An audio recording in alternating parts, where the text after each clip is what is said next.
அவர் புதிதாக போக்குவரத்துறை அமைச்சர் இருக்கிறாரு. நான்லாம் முதலமைச்சர் இருந்திருக்கிறேன். அதுல நிதி ஆதாரம் தேவை. நிதி ஆதாரம் இருந்தா தான் ஏசி பஸ் அமைக்க முடியும். மாண்புமிகு தமிழக முதலமைச்சர் அவர்கள் ஆட்சி பொறுப்பு ஏற்ற உடனே முதல்ல சொன்னது குக்கிராமங்கள் நகரத்தோடு இணைக்க வேண்டும். அதே மாதிரி நான் பயணம் செய்யும் வகையில் தமிழ்நாட்டில் இருக்கும் அத்தனை பேருந்துகளும் ஏசி பேருந்துகளாக மாற்றம் செய்ய வேண்டும் என்று அந்த சாதா பேருந்துகளே ஒரு பயணம் செய்த முதலமைச்சர் என்பதை உங்கள் வாயிலாக தெரிவித்துக் கொள்கிறேன். மாண்புமிகு உறுப்பினர், மாண்புமிகு பேரவைத் தலைவர், கேட்பதற்கு இனிமையாகத்தான் இருக்குது. நடைமுறைப்படுத்த வேண்டும். ஏன்னா 1000 பேரும் தான் நிதி நீங்க மின்சார பேருந்தா இயக்குன்னு சொல்லியிருக்கிறீங்க, குளிர்சாதன பேசுறீங்க சொல்றீங்க. நான் குறிப்பிடுவது இப்ப இருக்கிற பேருந்துகள் கிட்டத்தட்ட அதிமுக ஆட்சியில் 16,600 பேர் வந்தாங்க. திராவிட முன்னேற்ற கழக ஆட்சியில் சுமார் 7,000 புதிய பேருந்துகள் வாங்கினாங்க. ஆனால் பழைய பேருந்துகள் இன்னும் இயக்கப்பட்டு வருகின்றன. ஒரு பேருந்தினுடைய ஆயுள் காலம் அதிமுக ஆட்சியில் 3 ஆண்டுகள் இருந்தது. அதனுடைய பேருந்தினுடைய இயக்கின்ற தூரம் 7 லட்சம் கிலோமீட்டர். அதை கடந்த கால ஆட்சியில் அது 3 ஆண்டுகள் இருந்து 7 ஆண்டா உயர்த்தினாங்க. 7 லட்சம் கிலோமீட்டர் இருப்பதை 12 லட்சம் கிலோமீட்டர் உயர்த்தினாங்க.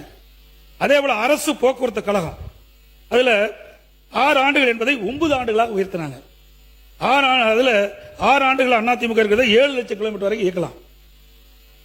கடந்த கால ஆட்சியில் அது 9 ஆண்டுகளாக உயர்த்தி 12 லட்சம் கிலோமீட்டராக அந்த பேருந்து இயக்கப்படும் சொன்னாங்க. அப்ப ஏற்கனவே இதெல்லாம் ஓடியாச்சு.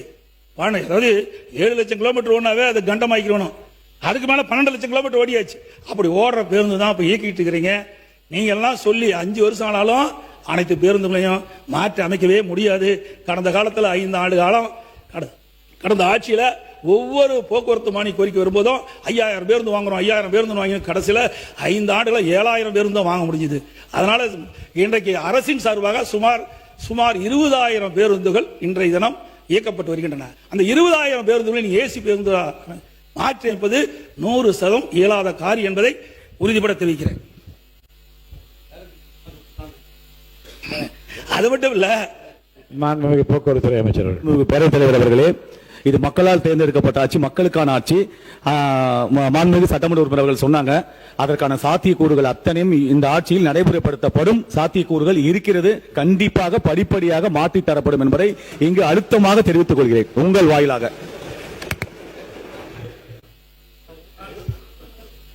நான்கு பேர் வைத்தார்கள். ஏசி பஸ் தேவையில்லை, சாதாரண பஸ் மாற்றி கொடுத்தாவே மக்கள் பாராட்டுவாங்க. ஆனா நீ வெறும் 1000 பேரும் தான் முதல் வருஷம் சொல்லிக்கிறீங்க. இந்த ஆண்டு முடிஞ்சு போச்சு. இன்னும் 4 ஆண்டு தான் இருக்குது. 4 ஆண்டுகள் எத்தனை 1000 பேருந்து வாங்க போறீங்க? இது இயலாத காரியம். ஒவ்வொரு ஆண்டும் ஒரு குறிப்பிட்ட நிதி ஒதுக்கி ஒரு குறிப்பிட்ட அளவு ஏற்கனவே கண்டமான பஸ்கள் எல்லாம் எடுக்கப்பட்டு விட்டு புதிய பேருந்துகளை இயக்க வேண்டும் என்றுதான் என்னுடைய கோரிக்கை. மாண்பு உறுப்பினர், 20 நிமிஷம் அதிகமான கோரிக்கை எல்லாம் பேசிட்டீங்க. இன்னும் என்ன எவ்வளவு நேரம் இருக்குது? நிறைய. இப்ப கொஞ்சம் தானே பேசியிருக்கிறோம். ஆரம்பிச்சு ஒரு உறுப்பினர் தான் பேசுறேன். நாங்க 2 உறுப்பினர் பதிலா ஒரு உறுப்பினர் தான் நான் பேசுறேன். இன்னும் எவ்வளவு நேரம்? ஒரு 10 நிமிஷம். இன்னும் 10 நிமிஷத்துல எப்படி முடிக்க முடியும்? என்ன வேளாண் பட்ஜெட் இருக்குது? ஏங்க ஒரு நாட்டுடைய பிரச்சனைங்க, இன்னைக்கு தமிழ்நாட்டுடைய பிரச்சனைய இன்னைக்கு அனைத்து இந்திய அண்ணா திராவிட முன்னேற்ற கழக சார்பாக சொல்லித்தான் அவனை எதிர்க்கட்சி கேட்கின்ற கடமை கொடுப்பது உங்களுடைய கடமை. பேசு.